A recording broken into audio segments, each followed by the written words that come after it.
the last hope for MMORPGs. Because let's face it, Phase 3 for Season of Discovery is kind of boring and dull currently. Most people don't even have a second level 50. I don't even have a second level 50. It's just too much work. It's just too much effort. The economy is completely in shambles. There are people who are poor, there are people who are rich, and all the consumables currently cost way too much because the gold injection that Blizzard created by accident on the release was just absolutely way too high and annoying. So the average person is not going to spend so much time even farming gold. It is absolute insanity out there. So let's face it, we need something else at this point. We really need something else. Being a fan of MMORPGs over the past decade has been quite a long road of disappointment. We've had Kickstarter scams, we've watched as monetization A lot of Kickstarter scams, in fact. Has single-handedly ruined otherwise promising games, and we've had multiple exciting projects be cancelled. Lord of the Rings from Amazon. After the Rings of Power, I have to say, good riddance. Or remain in a state of perpetual development with no hope of ever releasing. Well, unfortunately, the latest disappointment comes in the form of an MMO that many were hoping would reinvigorate the genre, the Riot MMO, a game. I was afraid he's gonna actually say Ashes of Creation because this is technically an Ashes of Creation video. Man, that would have been bad. Because Ashes of Creation is the closest one. The Riot MMO, I am excited for it because, let's face it, it's probably going to be huge. The world of, what it's called? The world of Riot Games is pretty expansive. The lore is pretty decent. And, it would be probably really good, let's face it. That everyone was excited for, based purely on Riot Games' track record of never releasing an unsuccessful product, has basically gone back to the drawing board. We never had any concrete info about what Riot currently is almost like Blizzard back in the golden days when Blizzard was in the dumpster fire of trash set on fire by gasoline doused in jet engine fuel. Different times. This MMO was actually looking like or saw any footage, yet alongside Ashes of Creation, this was one of the most hyped upcoming MMOs. Thankfully though, Ashes of Creation is still progressing quite nicely, and we've seen some huge improvements to the combat showcased over the past few development livestreams. As usual in this video, I'll break down the past 4 months worth of updates to keep the casuals up to date with Ashes' progress, who don't have time to tune into the 2 to 3 hour live streams every month. Oh jeez, these are too big, yeah. In case you missed it, Ashes of Creation's Alpha 2 will be playable in Q3 of this year, so there might only be one more of these update videos from me until we have some actual gameplay to experience again. But for a special Alpha 2 is gonna be big, but I wonder how disappointing it's gonna be. Because when people hear the word Alpha and Beta currently, well, if you heard the word Beta, you're probably thinking naughty things because sad days. But when you hear the word alpha, in gaming at least, you're like, this is supposed to be a finished game, right? But this alpha is not going to be a finished game at all. We have been, over the years, taught that the word alpha and beta and whatever in gaming means that the game's finished. Special MMO, you're gonna want a special PC. A PC capable of handling Ashes of Creation's epic large-scale battles. No. So in my last Ashes update vid, we covered the August, September, October and November updates, which showcased progress to the village nodes, the event system, the caravan system, and artisan skills. Starting out with oh man, if you missed this is like one of the most exciting things, because Ashes of Creation is gonna be like EVE Online, pretty much 100% player driven for everything that you make in this game, which means when Ashes of Creation comes out, whatever the devs had planned, whatever the game is built around, whatever any intentions that there were, are all gonna get shattered into pieces in a matter of probably a day or two. Okay? All the balancing is gonna be for literal naught.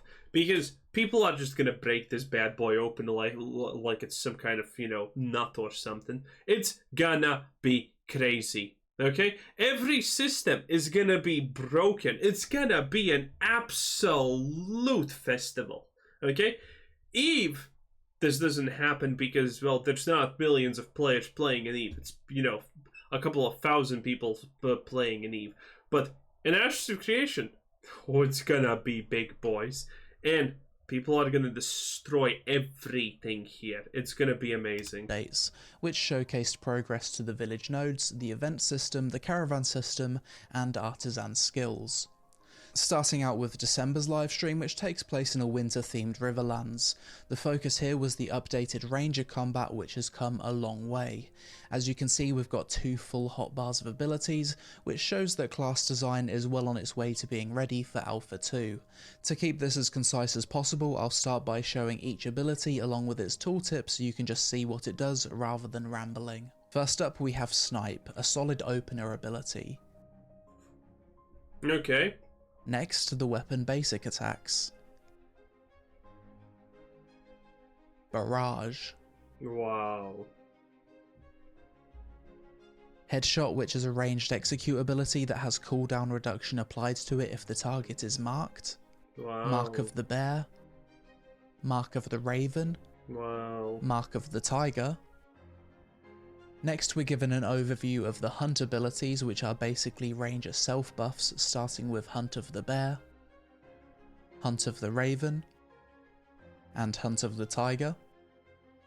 Scattershot, a ranged AoE cone ability that has optional charge capability for a more highly focused shot. Ooh, that's pretty cool. Airstrike, not only does this provide I haven't seen these before, but like effects like this, look. a highly focused shot. Look at this. That is such a cool effect. I love it.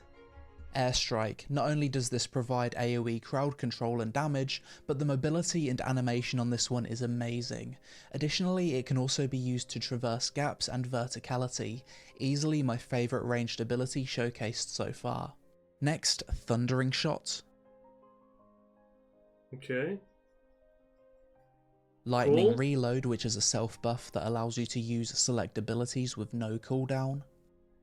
Bear Okay, Trap. that's OP. Call of the Wild. Pets? Raining Death. That's cool. Disengage, another great traversal ability. Classic. And finally, you've got the imbued ammo abilities, which come in 3 types: weighted, barbed, and concussive. 3 different self buffs that imbues your next 10 shots with the various effects displayed on screen. Overall, the reaction to the updated Ranger combat was received very positively by the Ashes community. Interesting. For me personally, I was especially a fan of the fluidity of the 2 mobility abilities, Airstrike and Disengage, as well as the basic attacks that fire much quicker than I expected. True. I also like that the mark abilities are off the GCD, and I think the visual effects so far look pretty good for this stage of development. Aside from the combat, we also got a look at the Ranger skill tree and weapon skill tree, which further augments how your abilities work. I won't go into details on this as it will likely change with balancing, but this should give you a decent idea of how you can change your abilities to suit your playstyle. Well, I think this is kind of still early concepts, but I have never been really sold on this part of the game yet, how the skill trees look and function. You can change your abilities to suit your playstyle. After the ability overview, the livestream concluded with some gameplay of the Ranger in action, as well as the usual art showcase, which I'll flash on screen now. Wow, no one cares, the art show. Kinda cool though. And that was pretty much it for the December 2023 update. Overall, a great update to end the year.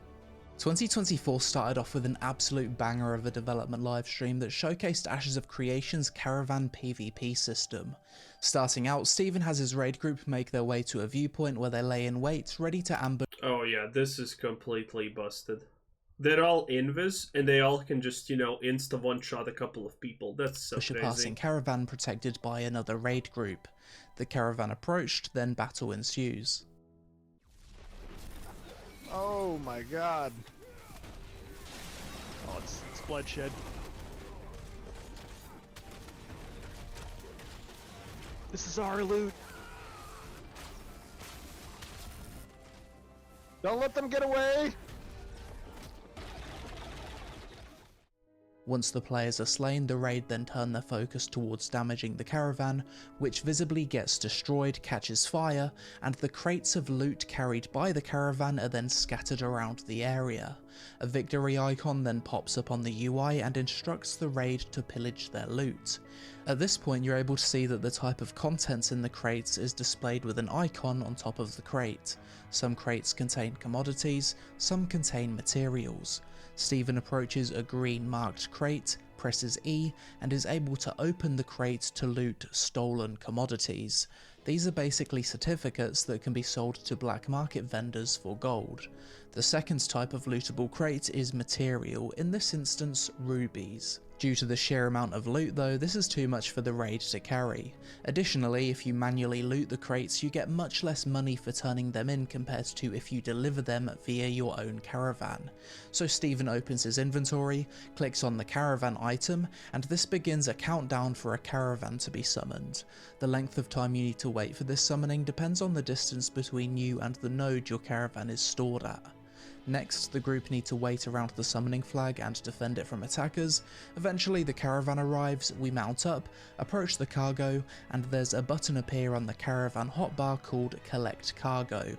Upon clicking this, an AoE circle appears, and you're able to instantly loot the cargo within the radius of the circle into your caravan. The raid then set off, having successfully stolen the cargo from the other raid group into their own caravan, and eventually reach a body of water. Here we're able to see how a ground caravan this was impressive. is able The water physics are really cool. to convert to a raft after going through a few minutes of building. During this process, you're able to see the details of how the caravan is slowly taken apart and rebuilt into a raft to traverse the water. Obviously, it's very vulnerable to attack during this process, so the raid will need to be ready to defend it from attackers.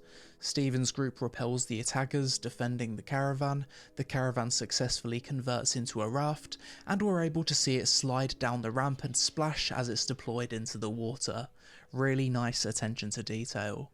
The raid group swim over to the raft, jump on, and we see this really cool scene of the boys out on the water freely moving around the raft, wind in the sails, waves generated from the movement of the boat. It all looked super cool. Whilst on the water, it's explained that the game will have a current system with the water similar to Arcade, where Admittedly, this is cool, but waves don't actually work like that at all. Which is kind of funny. I don't think I talked even about this. But yeah, this is not how waves actually function. Dude, you can't have anything in the water going forward like this and the waves go like this. No, the waves go like this. You know, if you're going like that, the waves aren't going like this also. They're going to the sides. That's how this shit works. So it looks good, but this is just this is completely off point. your speed will increase if you sail with the current and slow down whilst against it.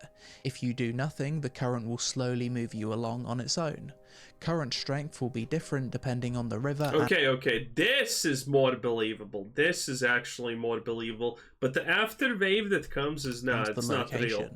After a bit of sailing around, the raid run into an ambush whilst at sea, but turn around to safety, eventually finding a good location to disembark the raft and convert it back to a land caravan. In doing so, the entire conversion process is repeated, but in reverse, with the raft this time being deconstructed and needing to once again be defended. With the land caravan rebuilt, the group make their way to the node where they're attacked one final time. They successfully defend the caravan, then arrive at the node where the goods are able to be unpacked. To do this, talk to a caravan master, click caravan storage where all of your goods will be displayed, then you're able to right click on the goods and unpack them into the node cargo storage, which will take a certain period of time during which the materials being unpacked will be temporarily locked. Next we head over to the commodities vendor and sell those crates directly to the NPC, and finally we head over to a shady back alley room where we're able to sell the stolen commodities that were manually looted to a black market vendor. The black market is however only available should a node choose to unlock it via the node marketplace skill tree progression path. Very brief art update to end the January livestream, and overall it was... Oh, that's something I had no idea about. Very interesting. So there's a node that allows you to actually unlock this.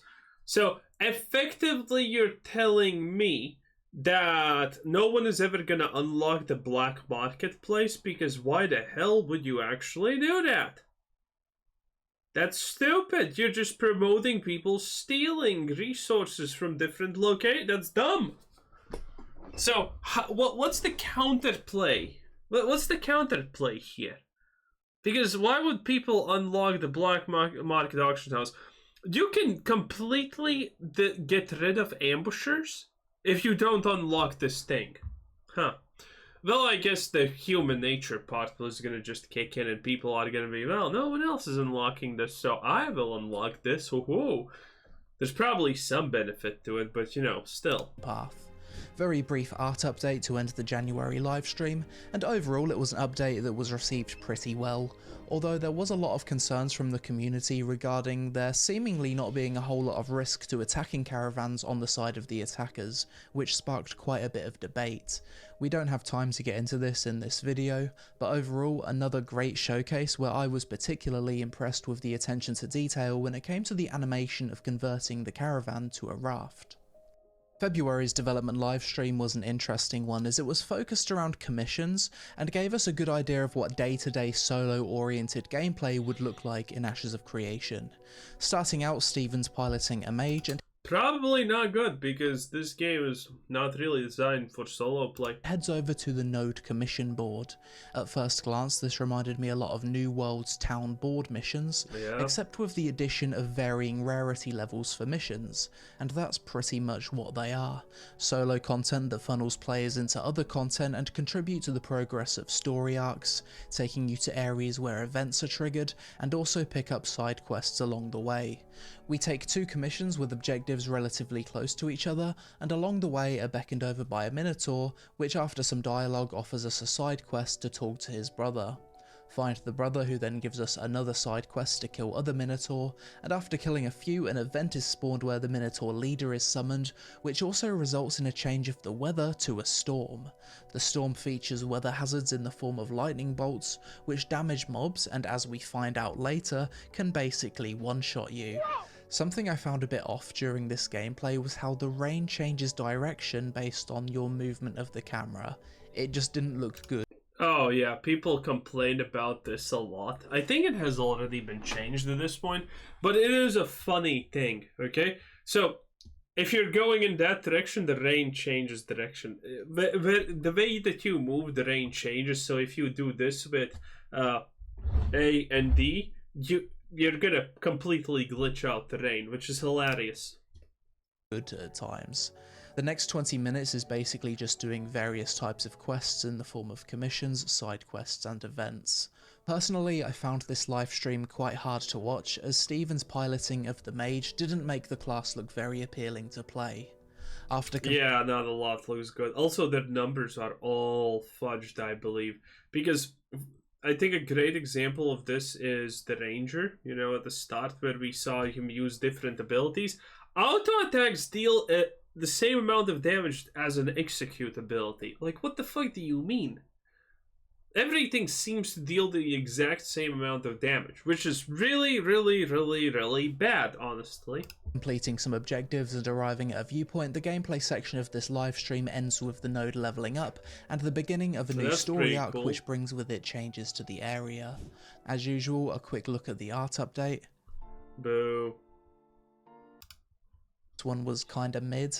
I thought the environmental hazards on display were cool, but seeing that mage gameplay with the clicking and backpedaling was really hard. Yeah, and I hate the basic attack again. They have improved a couple of things now, but still, man, the animations cannot be like this. There has not been a single game that has ever succeeded that has bad basic animations like running, walking, attacking, and whatnot. To watch. The community reception to this one was quite positive though, with many comments saying things like, it's starting to look like a somewhat finished game. Q1 2024 ended with an absolute banger of a development livestream, this time showing off the updated combat to the fighter class.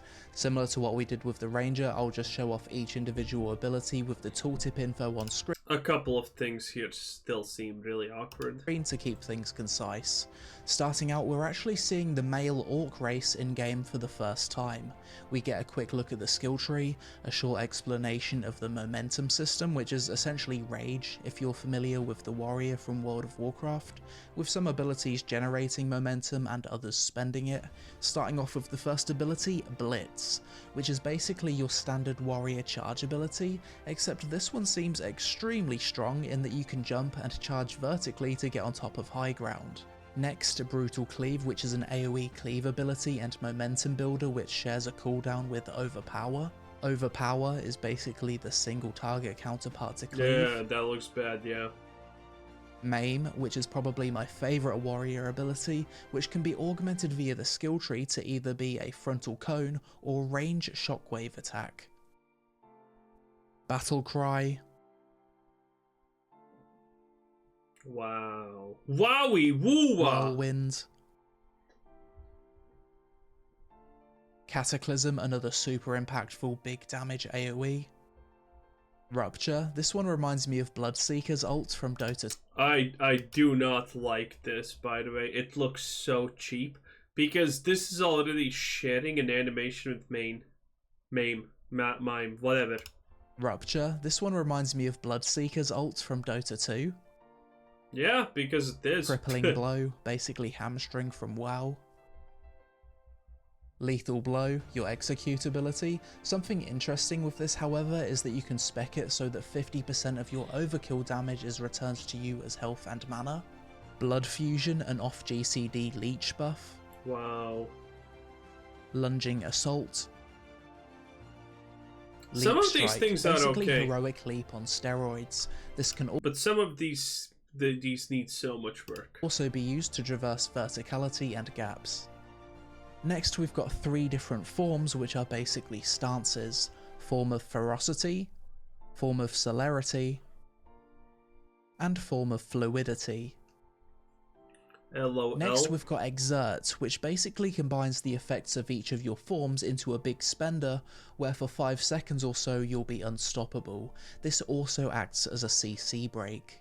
Up next, we got to look at the weapon skill tree and greatsword basic attack combos, and it's worth remembering that each class in Ashes will be able to use any weapon.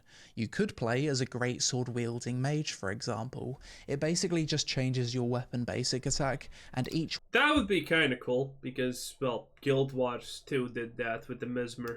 weapon has its own skill tree. With the ability showcase out of the way, a group was formed and they demonstrated how the warrior looks in group play.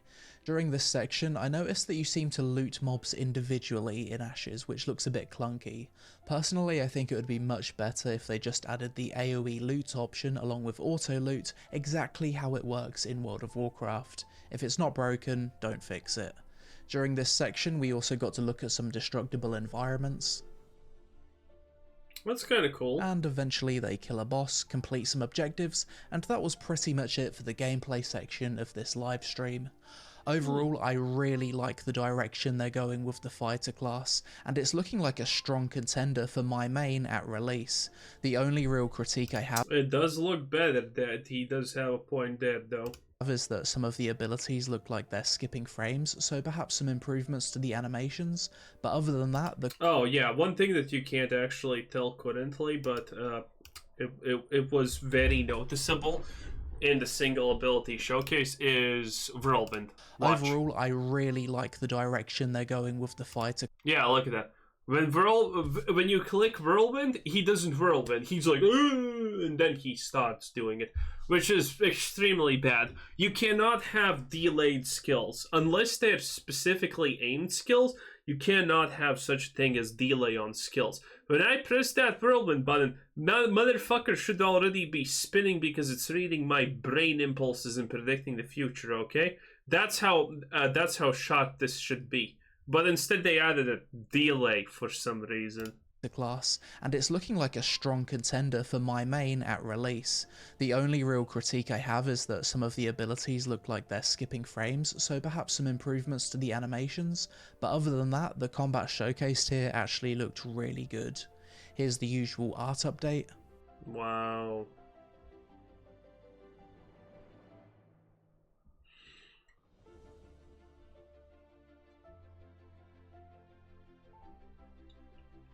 And at the end of the live stream, it was mentioned that Intrepid Studios is currently going through a bit of a hiring process. So if you're someone that works in the gaming industry, then check out their website for open positions, so you can help bring about this MMO's release before the end of the decade.